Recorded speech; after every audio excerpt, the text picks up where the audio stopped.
Welcome to Life Transformation Radio.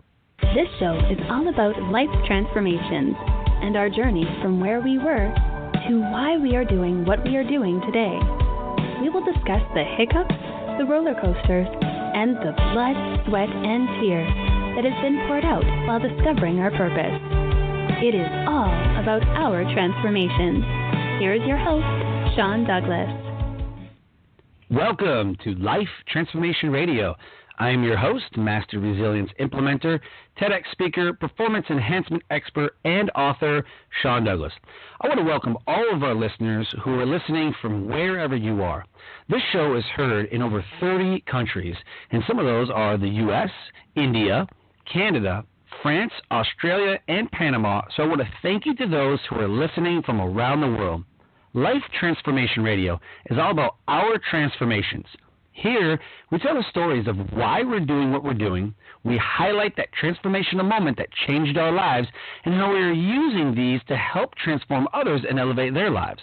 You can listen to us every Wednesday and on the first and third Fridays at 5:30 p.m. Eastern Time. However, we do host special pop-up episodes for book launches, product launches, events that you're promoting. So if you ever want to be a guest on the show and you have one of these, you can definitely reach out to us and we'll more than happy get you on the show.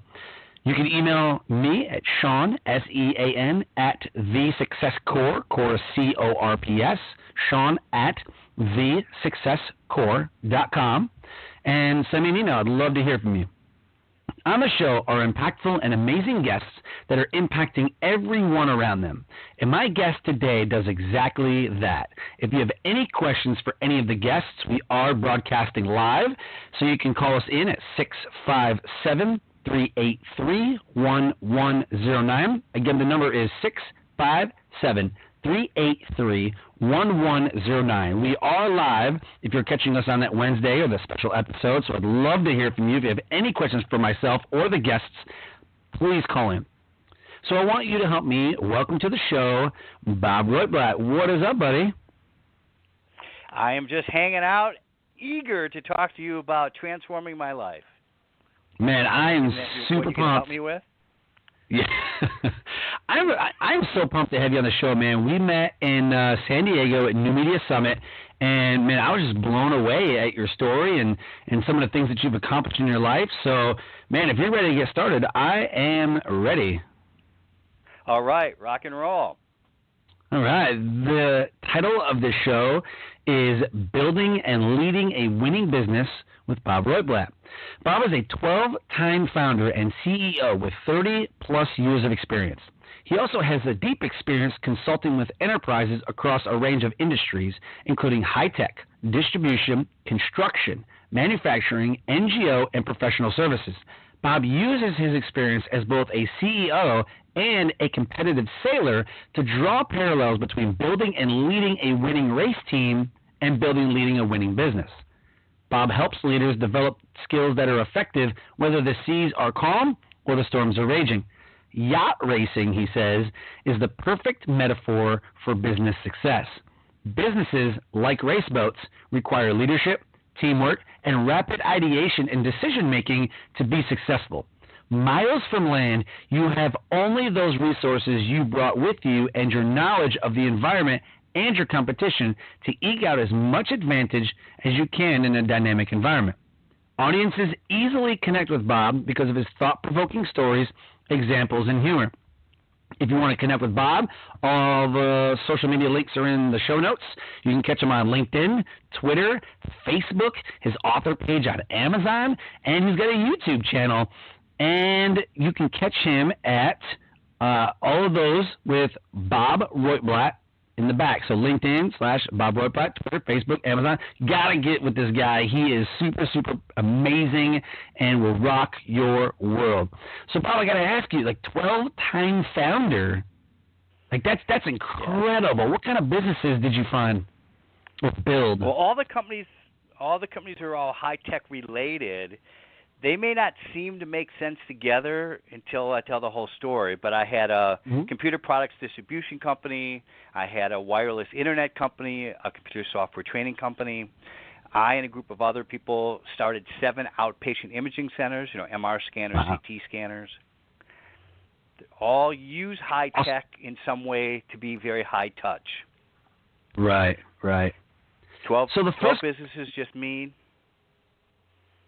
12 businesses just mean that I have no patience. Jeez. That's awesome. I kind of have like that kind of short term, like it's cool for a little bit, right? And then I'm like, okay, I gotta do something else. Like I gotta go build something else. Like I've built 3 businesses and they've only lasted like 3 or 4 years. I'm like, all right, I'm gonna do something else now. It's just the way kind of things have gone. So what it really comes down to is I'm a process guy. I'm really good at figuring out the process to make things work on a good repetitive basis. So I like the thrill of starting a new company. I work on it. I get the process in place. And once the process is in place, I get bored. I need a new thrill. So I sell off the company and start some other company. So you like the startup and creation phase. Oh, yeah. I'm an adrenaline junkie, as you can tell by my hobbies. I can definitely tell that. It's awesome. So the first question I always ask the guests on the show is why. I feel like it's the most important question that you would have to ask yourself every day. If we don't wake up with our why, it's like what's the purpose of it all? So I have to ask you about what is your why? Why do you do what you do? My big why is I like helping people. The underlying psychology, I believe, is I want to be accepted. I don't want to be rejected. So if I help people, the more I help people, the more likely they're going to accept me. Okay. Whether I really want to admit that. This show's not live. No one's recording this yet, right? Yeah, we're definitely recording. Oops. It's not wrong with that, though. There's nothing wrong with that. You can delete that, edit that part out, right? So who were you before you got to this point? Go back 10, 15, 20 years, you're building businesses and you're in the creation and startup phase. Who was Bob, back then? Well, 20 years ago, I was probably on my 4th business already. I'm a little older. Okay. I grew up in Milwaukee, Wisconsin, middle class, middle income, middle America kind of place. I went to a relatively new high school. When I was younger, I wanted to be a movie star. I wanted to be a star. I wanted to be popular. I did nothing about it, but that's what I wanted. Yeah. So I never did the high school plays. I didn't do community theater. I never did any of those things because I was afraid if I auditioned for the play, I would be rejected. So I'd rather not try than to suffer being rejected and not getting the part that I wanted. So I wonder how many people live their life like that. Like never stepping out. Just always living in fear, like never taking that chance. You know what I mean? And I gotta feel like there's a little bit of regret there, when you don't step out and you feel like you missed an opportunity. Like, well, next one comes around, I'm definitely gonna, and then you don't. You know what I mean? I wonder how many people live their life in fear like that. Well, probably more than we ever want to admit to. I think it's only because you drew it out of me when we met in San Diego that I'll admit to it now that a lot of things that I did and still do is because I don't want to be rejected. So there's absolute opportunities I missed out on. I'm certainly happily married now. I have been for 25 years. But when I was in high school, there are plenty of young ladies that I would have loved to have spent some time with, but I was too afraid to ask them out because they may reject me, and that would hurt really bad. Mm-hmm. I didn't play any sports because what if I'm the last guy picked? I mean, I don't even want to imagine what that would feel like. So it has held me back, and I'm sure that it holds back many other people. Oh, I'm sure. But every once in a while, I took the risk. I did step out. I made some requests, asked for what I wanted, and they did pay off. it's getting a little easier as life goes on, but there's that idea of being rejected is still there. I still have that fear of being rejected, which is why I try to go out of my way to help as many people as possible, because then I'm the guy they like because I helped them. It is a big motivator for me. Yeah. So what was that transformational moment? We highlight the transformational moment in our lives that really change us and really elevate us. There's a lot of, sexual assault survivors that become sexual assault advocates and rape advocates, and there's, alcoholics and drug abusers that become, advocates for people who, are trying to get clean, So with that said, what is your transformational moment that set you on the path to what you're doing now? Wow, with the way you phrase that question, I certainly don't put myself in the league of somebody who helps assault victims or crime victims. For me, I think the big moment for my life was in 1988, I was running a company where we would rent computers. Now, remember, this is the 80s where we didn't all travel with 3 computers on us, where most companies would have 1 or 2 computers. If they needed extras, they would have to rent them for the day or the week. There was a movie filming in Chicago where I lived. The movie's called Vice Versa. They called up my company and asked to rent some computers to decorate a classroom scene. These are known as set decorations. So they were very specific what they wanted. They wanted this particular brand, this monitor, whatever. So, we have a staff. Our staff set it up. Even though I always wanted to be in the movie business, I sent one of my technicians to go set it up to give him the thrill of being on a movie set. That night, the director of the movie calls my office. I happened to be there. I answered the phone, and he said, you just brought us computers, but it's not what we wanted. And I said, well, it's what you asked for. Didn't we give you exactly what you asked for? He said, well, yes, but it's not what we wanted. Okay, so now my brain kicks in. How can I help you the best as possible? The director's name's Brian. He and I had an interesting conversation, and I figured out what he wanted, not what he asked for. And I said, I can take care of you. Do you want me to bring it tonight? You want me to bring it tomorrow morning? What would you like? He said, why don't you come tomorrow and take care of us? So I load up my van, drive over to the studio. I brought them what I thought would really meet their needs. I mean, no one's really going to use the computer. They're really decorations in the background. But I understood the guy. I got him what he wanted. He was very happy with me. So I summoned up the courage from somewhere deep inside, and I said, hey, if you can ever use me in your show, let me know. And I was expecting him to go, well, no, you're not a professional, or, whatever. Reject. But what he said was, well, what are you doing tomorrow morning? And I said, whatever you'd like me to do. He said, well, be at this address, such a time. I will put you in my movie. Obviously, I'm shocked but thrilled. I showed up the next day. I was in the movie. I played one of the lead character's neighbors. I met more of the crew. There was a set decorator named Linda Sutton who, when she left Vice Versa, she went to work on another movie called Poltergeist 3. They needed some stuff to set up a classroom for little Heather, the main character of that movie. So she called me. I took care of them. I met the guy who was the writer, executive producer, director of that feature film. His name is Gary Sherman, a friend of mine to this day. He and I hit it off miraculously. And he said, this is the last scene of the movie, but I am doing a TV show in a couple of months. Would you like to be in my TV show? Yes, wow. Matter of fact, I would. So by summoning up that courage the one time, it got me on the path of meeting more people. And then because Linda, who I met from the first movie, introduced me to Gary on the second movie, it wasn't so fearful to meet somebody new because I was introduced by somebody. And That's then awesome. That just kept going forward. Yeah.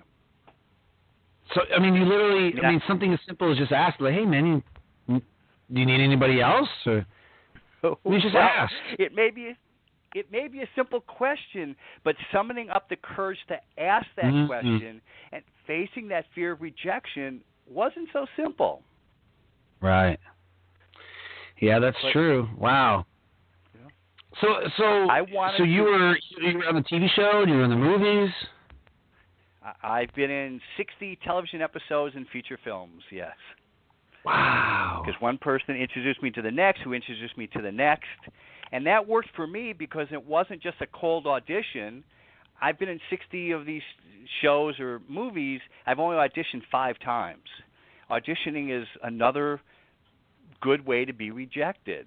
And fortunately, I met people that would introduce me to producers or directors, and they would just cast me in their project instead of making me go through the interview process, the audition process.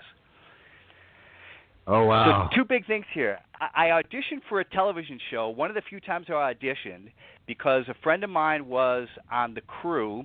He put my name in on the audition list, but he put my name in under the director who I'd never met. So I walk into the audition, and in the lobby are all these actors with all these credits, and I'm nervous as all get out. We go into the audition room, and I'm introduced to everybody. They go, oh, yeah, by the way, you know Dale, the director. I never met him, but okay, yeah, hi, Dale, because his name was over mine for the audition list. I auditioned to play a waiter. I've never been a waiter, but a lot of actors do. So after the audition, I was told to go wait in the director's office. Oh, boy. The director comes up and says, well, you got the part. I said, really? Why wouldn't you? Have all these people who have real experience playing waiters. He said, well, because you're the only one who wasn't nervous. And I'm thinking, out of your mind? What? Apparently I did it really well. Right. Apparently I don't show my feelings very well. Yeah, well. Wow. That's awesome. So, yeah. So other people may be able to. Go ahead. Yeah, I was just saying. So what do you think was the best part about that transformational moment? Was that like the ball kept rolling, or I mean, what do you think was the best part about that transformation? That when I was able to step outside of my comfort zone and actually ask for what I wanted, that's when the magic started to happen. And it snowballed. Great quote. I met this person who introduced me to that person. Yeah. That's awesome. You should coin that quote. Like, when I stepped out of my comfort zone, that's when the magic happened. Like, that should make a shirt that says that. That's amazing. Okay. So with I wanted the magic world of Hollywood. Yeah. And that magic world was. So with every good part, there's got to be like a downfall, like a bad, part about transformation. So if you had to pick something or something that sticks out, was there a worst part about it? If I dwell on it, the worst part is thinking about all the missed opportunities that passed me by because I couldn't summon up the courage to just ask. What comes to mind is a quote from Mark Twain. I believe it goes something like, "In my life, I've experienced many terrible things, some of them real." And I think that's what often happens. Yeah, you gotta let that one sink in for a minute. Yeah, I was like, let it over. Oh, yeah, yep, I get it. That's what happened to me. I imagined the worst every time, and instead, it very seldom was I rejected. I auditioned 5 times. The 5th time I auditioned, I absolutely blew the audition and didn't get into a movie that my friend was directing because I was so in my head that I was going to do bad that, guess what? My own head trash made me do bad.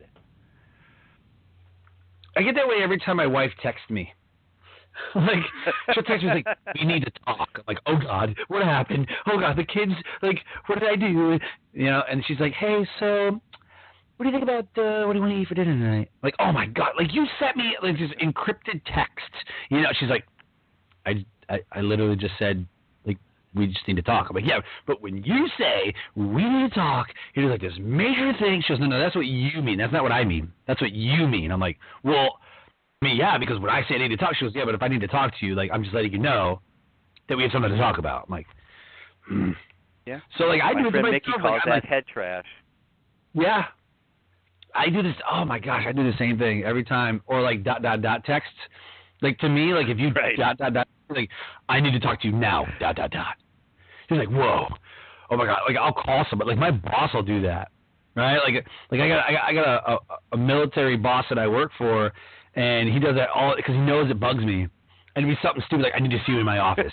I'm like, oh my god, like no one's gonna drive me crazy. Like why would you do that to me? I just need to ask you a question. I'm like, you could have called me. Like, why put me through the drama? He's like, because it's so funny to watch you squirm. Thank you very much. I appreciate your support. Oh, man. Definitely. So with that said, who's been your biggest influencer through all of your businesses and the acting and the movies that you've been in? I'm sure you had coaches and mentors, and who are some of the biggest influencers that you've had?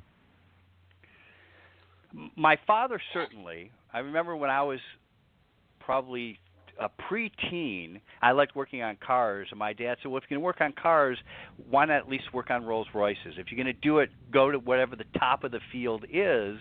I don't care what the field is. So the idea of trying to be the best or working with the best people, that certainly has stuck with me. In my teens and 20s, I read every biography of every successful business person there was.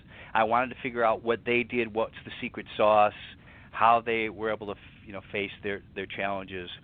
From a movie standpoint, there is a movie made in Japan in the early 1950s called The Seven Samurai. As far as I'm concerned, the directors, the best directors ever lived, the lead characters, the best actors ever lived, and the movie itself is the best movie I've ever seen. Every movie I'm in, every movie I ever watch, I compare to Seven Samurai because I think it's fabulous. Again, can I strive to be as good, as detailed, as emotionally evocative as that movie? And then on a daily basis, I deal with other business owners, other speakers, other consultants, podcast hosts, who they teach me something every time. They may not know it. It's, okay, I hear what you're saying. Now can I apply it to what I'm doing? Wow, that's brilliant. You may not think it is. You may not know you're teaching me a lesson, but you do. The other speakers I deal with, they do. The business owners either that I coach or that I speak to or just hang out in groups with teach me something every day. It's those little inches and seconds that I learn from each of these people that really add up to be whatever the winning secret sauce is. It's not one big flash of lightning that says, this is how you. It's the little bit, the little bit, the little bit that adds up. Right. I love it. Love it. What about supporters? You got a lot of, sure you got a, you said winning team and you got a lot of supporters. I have a fabulous wife who supports my crazy endeavors of sailing around the world and flying and acting and speaking. So that certainly helps. When my parents were alive, my parents said, I don't care what you do as long as you're the best at it. So that was very encouraging. I spend a lot of time with peers. I do a lot of peer-to-peer mastermind groups, the best thing in the world, whoever really invented it. Getting together with other people who have no agenda other than to help me succeed. Your accountant has an agenda, your board has an agenda, your spouse has an agenda. The people in your mastermind don't have an agenda other than to see you succeed. Been some of the best time I've spent over coffees or whatever it happens to be, whatever the beverage was, to help me get ahead. Yep. That's awesome. I love that. Love it. I'm in a couple masterminds, and when you get around a bunch of people that, it's not self-serving. You know what I mean? I get a joy out of seeing other people succeed. Like if I had, I guess it'd be kind of self-serving, but if I had, people that I work with speakers, guys who or gals, who want to speak, they don't have a website. I mean, they're literally like day zero of their career, and I work with them to get them all set up. And when I hear, I'm like, oh my God, I just got this, I got this paid engagement, and I got compliments on my website, and this, that, like, it makes me feel good, you know what I mean? Because I had a hand in that, but I had a hand in elevating someone's life, you know what I mean? Like making something happen for them. Like I love that thrill, that feeling, like love that.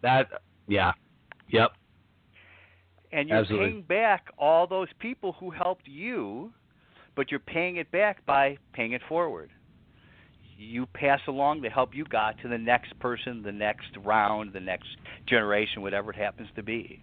Absolutely. Yep. Isn't that why all of us say, if you have a question, call me. I'm happy to help you, because so many people did that to me. Oh, yeah. When I was in the movie business, so I was in the movie business while I ran other businesses, I wrote letters to, I think, 20 of the top producers in Hollywood. And most of them answered now this is before email, I'm showing my age, most of them wrote me back to offer advice, suggestions, sent autographed books, said, call me, let's talk. Most of the producers were extremely generous. One of the guys, Sherwood Schwartz, the guy who did, among others, Gilligan's Island, said, call me, come over, whatever you need, let's have a chat. So he and I got to be pretty good friends before he passed away. And he would just answer my questions. He'd make suggestions. He'd tell me if I was crazy. He made a few introductions for me. Awesome.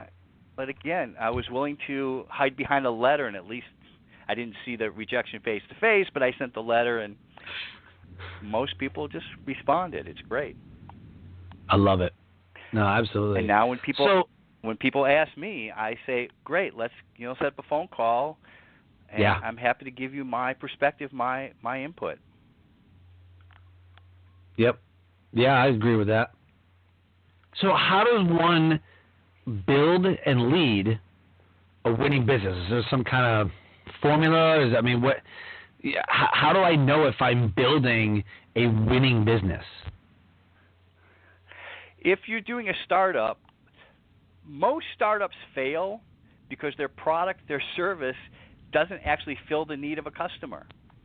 People go, I have this really cool idea, so I'm going to fund my idea, and when that idea comes to fruition, nobody wants it. Most startups burn through their capital, and if they're lucky, they learn lessons along the way to figure out what they really should have made.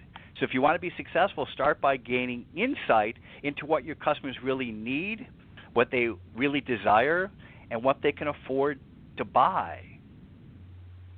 So a couple examples. Maybe you've heard of this really loser company called Uber. When Uber started, their focus was high-end limos and navigators, and nobody wanted their service. Yep. Now, fortunately, they had enough money that they could adjust and go down market to the average taxi user, and they hit a nerve, and people jumped on the bandwagon. Maybe you've seen the little two-wheel scooters called the Segway. Oh, yeah.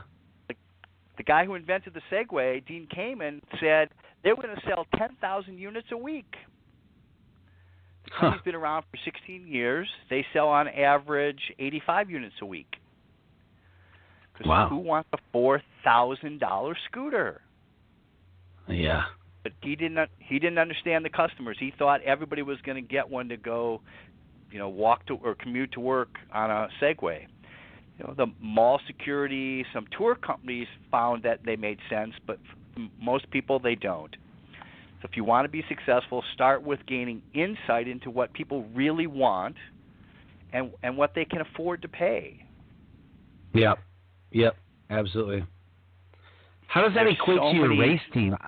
I'm really curious about, competitive sailing. How does the business, or how do you equate, building and leading a business to building and leading a race team? Okay. One of the challenges with the race team is what kind of races can the boat do? Now, the boat I'm lucky enough to race on is big enough to race across the ocean, but other people race smaller boats that they're really good at inland lakes, but if they got on even Lake Michigan, they'd probably drown. They'd probably sink the boat. So do you have the right setup for the kind of market you're trying to compete in? So the race boat I'm on has 14 people. I lead the crew. I don't always have the perfect crew, but when the race starts, this is the team that I race with. If I don't have the perfect people, I can either not race, I can either not open my doors for the day, or I can race with the people that I have and coach them through increasing their skills, maybe even as the race is ongoing. Okay. One of the fun things about racing is we all get the same weather forecasts. To me, weather forecasts are like market research and customer research. They are forecasts, they're not contracts.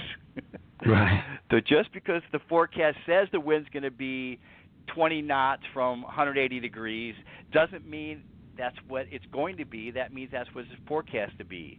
It comes to be noon, and if the winds are 10 knots from 90 degrees, well, that's the winds I've got to race in. So maybe the stock market prognosticator said, the market's going to be at 4,800 and Bitcoin's going to be at 3,000, whatever the numbers are. But if that's not the environment you're actually in, you can either go home or you can compete in the market that actually exists. So my product is there's going to be 20 million people who want to buy my product. Well, guess what? It didn't really catch on because you didn't have insight. There's only 3,000 or 3 million people, whatever the numbers are, that want the product. How can you make a viable business with what the market actually is, not what you predicted it to be? Yeah. It means we can go on and on and on. The environment we run our businesses in is pretty dynamic. Our competitors do a change that we didn't anticipate. The legislature makes some new tax law we didn't anticipate. Suddenly, prime interest rate is at 14% like it was in the 80s that we didn't anticipate. We can either respond the best we can, or we can pack up and go home. Same thing with the race. We can always withdraw from the race.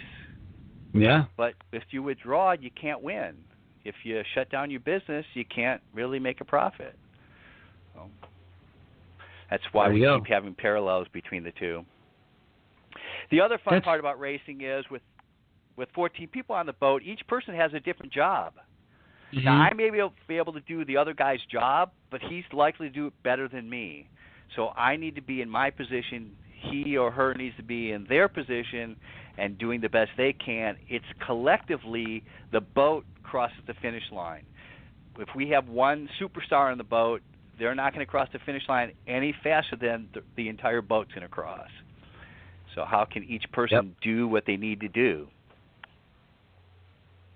That's huge. Yep, that's huge. I've heard it said a couple of times, like, well, everybody should kind of know everybody's job just in case somebody falls out, or, just in case a guy is sick or whatever. You should be able to pick up the slack. And is that even a thing? Yeah. Like, if you're not on the water. Is that possible? Absolutely. Oh, okay. Because we want to keep going. I should know how to do your job. I should understand it. But if you're better at it than me, then I should let you do your job, and I should do my job. Right. What often happens on a sailboat is one person thinks they know better than everybody else, so they often ignore their own job because they're telling everyone else how to do their job. And that's not a recipe for a winning race team. It's like, okay, do your job, I'll do mine to the best of our abilities. But you know what? If you are really better at my position than I am, then you should take over my position. Don't tell me how to do it. You should do it, and I should either be on a different boat, which is never pleasant, or I should be in a different position. But there are also times where there's emergencies where it's maybe you're closer to that particular line or that particular winch or whatever it happens to be, and because it's an emergency situation or it's a critical situation, that you should just turn your body, do what you need to do instead of making me walk from where I am all the way up there to deal with it. So that's okay to be able to cover people. But if we want to win, we put our best people with the right skills, the right attitude, the right characteristics in the right position to do the job. There you go. I think it's the characteristics that we often miss. Yeah, For example, Go ahead. Go ahead. No, I say I fearless. failed pretty hard at this.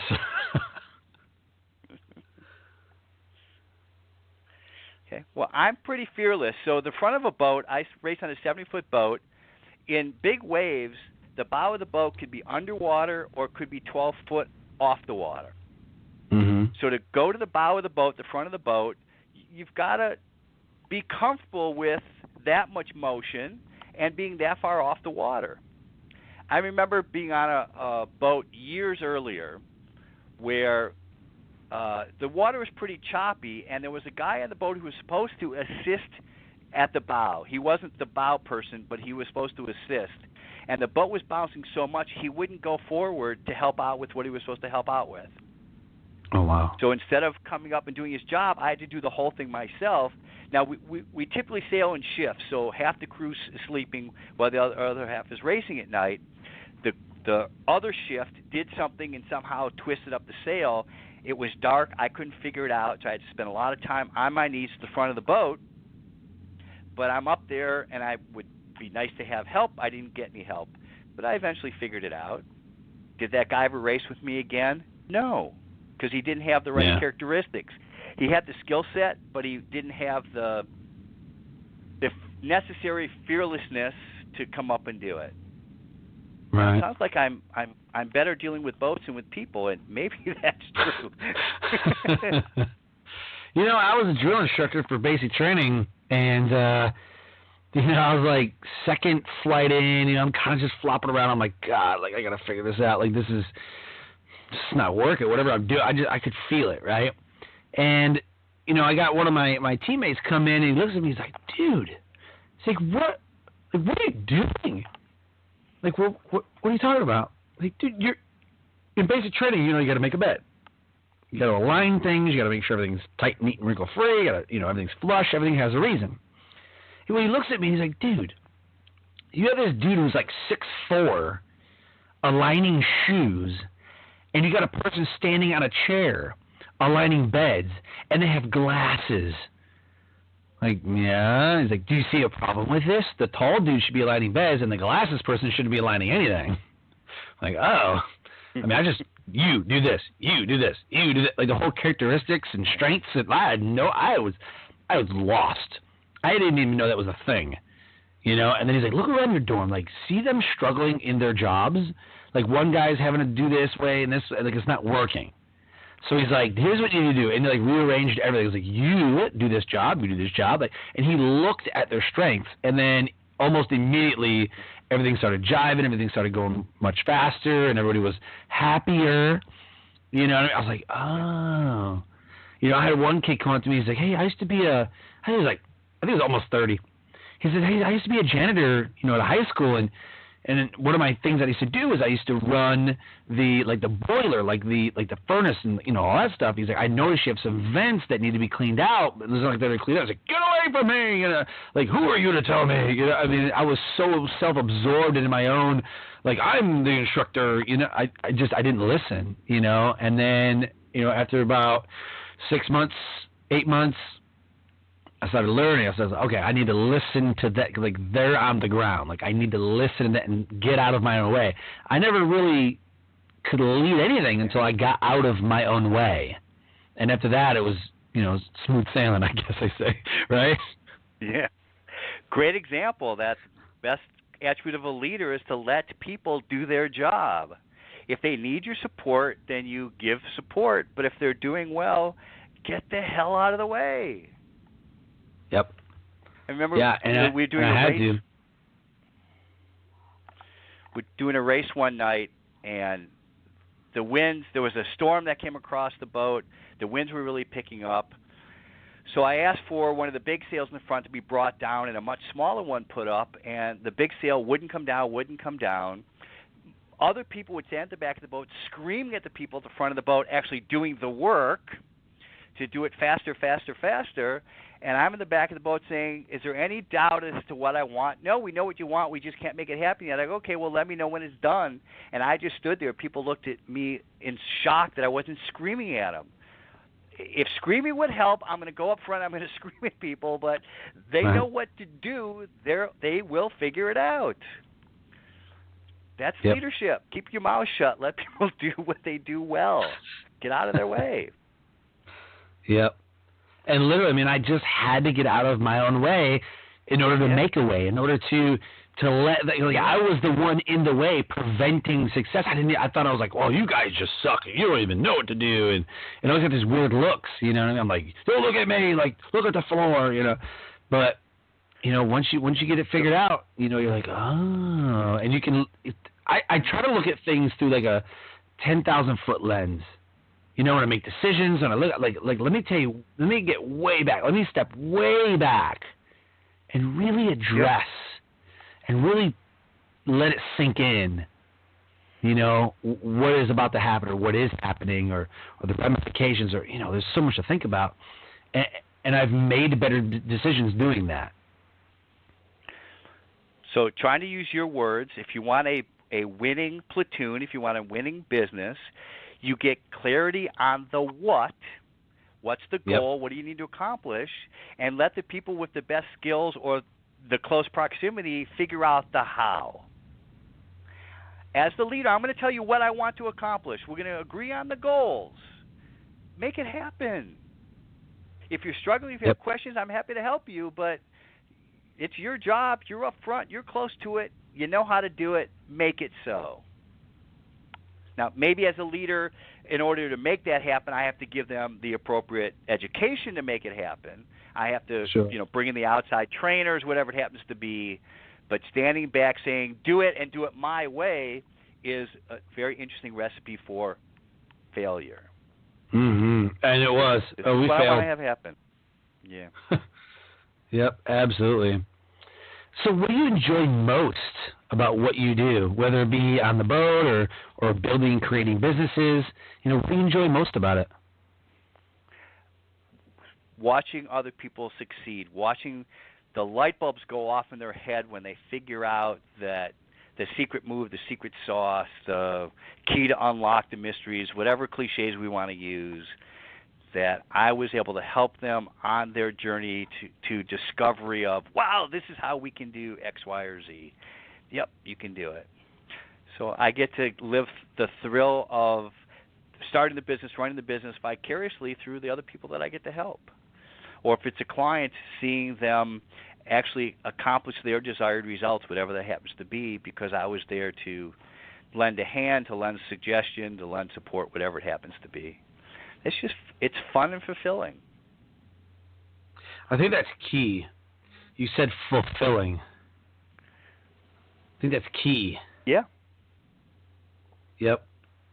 Absolutely. People ask me all the time, well, how do I make a lot of money? And I say, well, why don't you sell drugs? You make a lot of money real fast. Yeah, I was thinking, like, dude, you're asking the way wrong question. Like, how do I make a lot of money? Like, yeah, that's a way wrong question.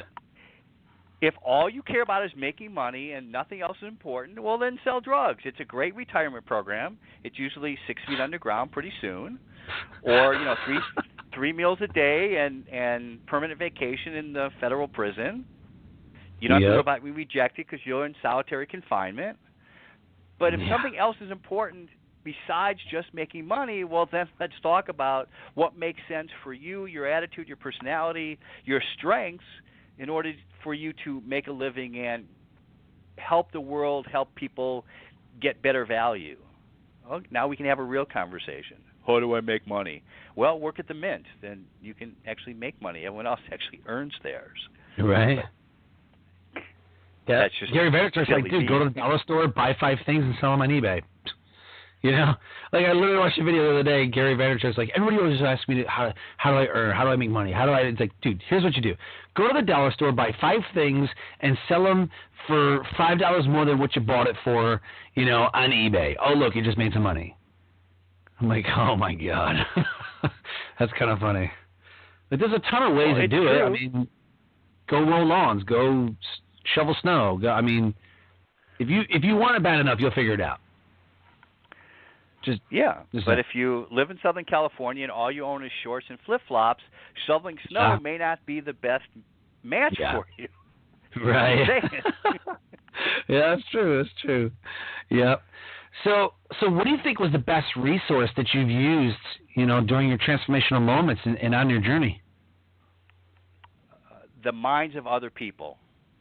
So when I was starting out in the 70s and 80s, we had books, we had cassette tapes. Remember those?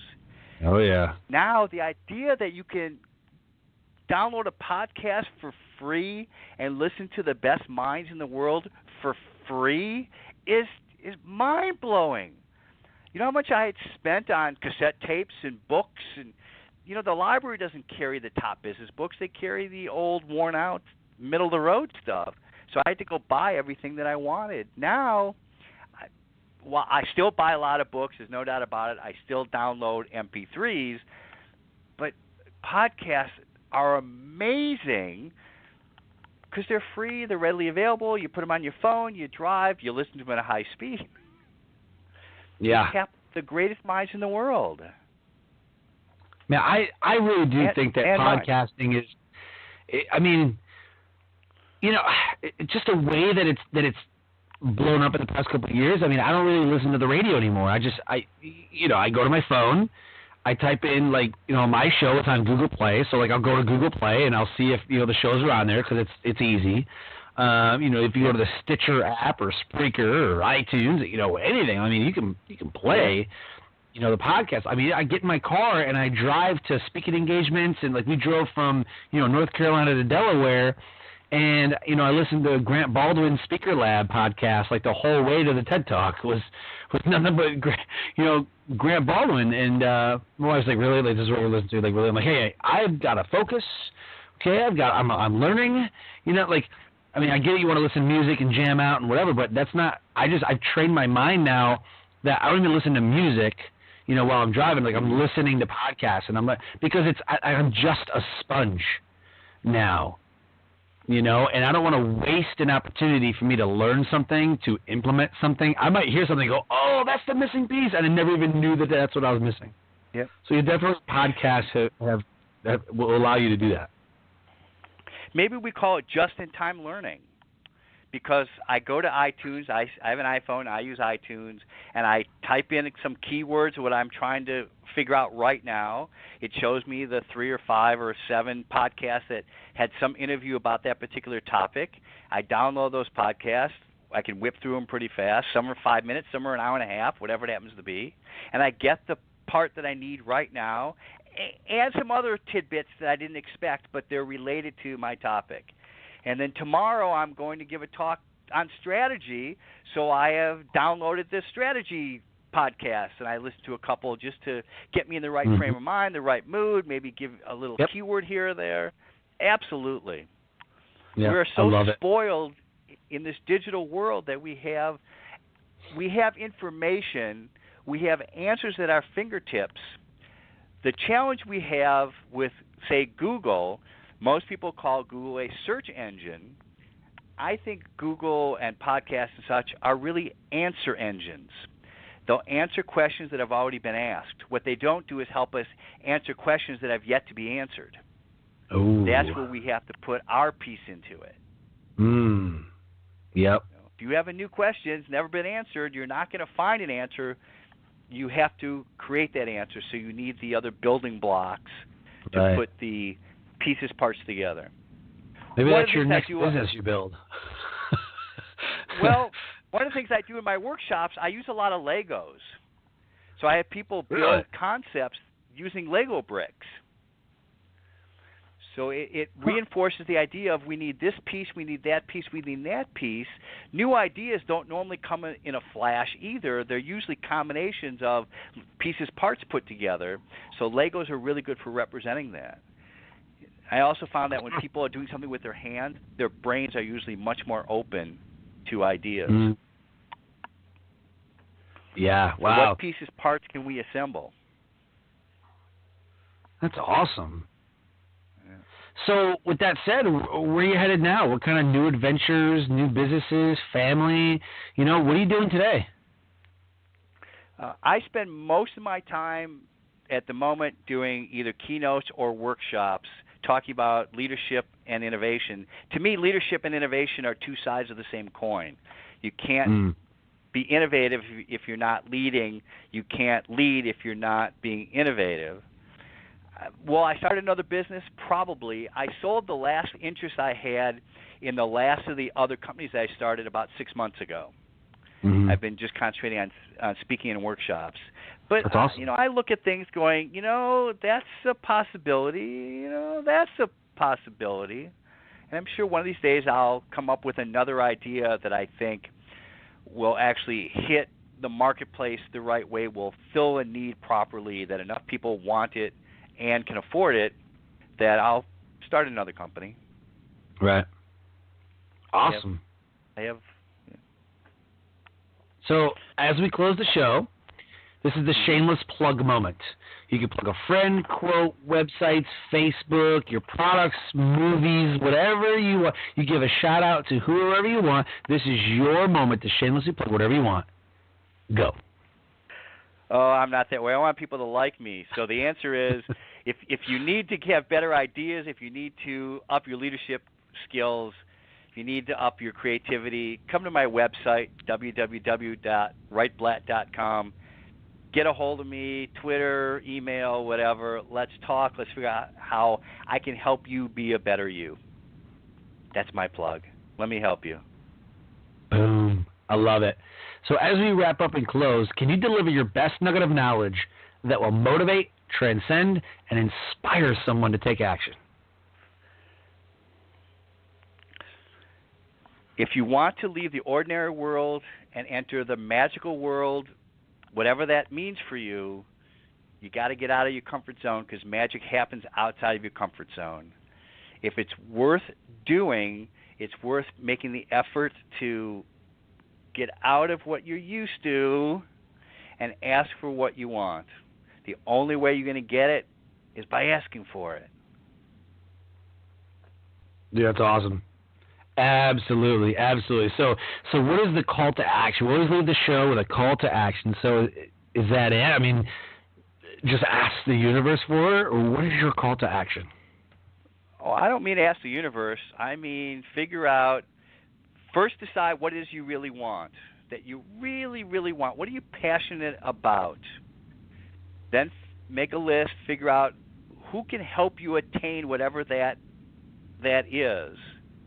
Not the universe, the 5 people that could help you attain it, and go ask those 5 people to help you get what it is you want. Concrete, specific steps to concrete, specific people. I did it with Brian Gilbert in 1988 when I wanted to be in a movie. I asked him specifically for what I wanted. Fortunately, right. Brian said yes. I only had to ask one person, and I got it. But if I was willing to do it, if somebody had kicked me in my behind to get me motivated, I would have gone to the 3 television shows that were filming in town and the 2 feature films, and I would have figured out how to ask each of those productions, how can I be in your TV show, how can I be in your movie? If I'm looking to start a company and I need to get investors to do it, then I identify the 5 people who have the resources available to invest in my company, and I figure out how can I get to them to give them a compelling argument about why they should invest in my company. Not because they should give me money, but why the company will be successful and help them get a return on their investment. It's all about the investor, what I need to do for them. It's all about the customer, what I need to do for them. It's never about me, so I ask, how can I do this in a way that you make the progress you want by helping me get what it is that I want? Very specific, there you go. Concrete steps. I love it, man. I love it. Bob, thank you so much. You gave so much value. You are an amazing guest, and I'm glad that we got to do this. I'm glad that we got to, reconnect, and I had a blast meeting you at New Media Summit, and I'll be back there again next April in San Diego for that event, and I hope to see you again in person soon. Great. I'm looking forward to it. Thank you very much. All right. Thank you. So, Life Transformation Radio listeners, another amazing guest impacting lives everywhere they go. If anything resonated with you, please get a hold of Bob. He is not hard to find. He's on LinkedIn, Twitter, Facebook, YouTube. It's all in the show notes. Go ahead and connect with Bob, and he will rock your world with the amazing knowledge that he has. He's an amazing dude. So if anything that you heard on the show resonates and you enjoyed listening to the show, please share the show out to your friends and family, or whoever you think needs to hear it. You can subscribe on iTunes, Stitcher, Google Play, TuneIn. We're everywhere. Go ahead and subscribe so you do not miss an episode. I ask that you rate and review. If you feel inclined to do that, please rate and review the show. I love reading the comments about how we can improve, about how amazing that you think it was, and I love hearing from the listeners. And with that said, as we close, I say live your brand. Find opportunities every day to live out the values that you hold deep in your heart, and I call that living your brand. And until next episode, have a great night.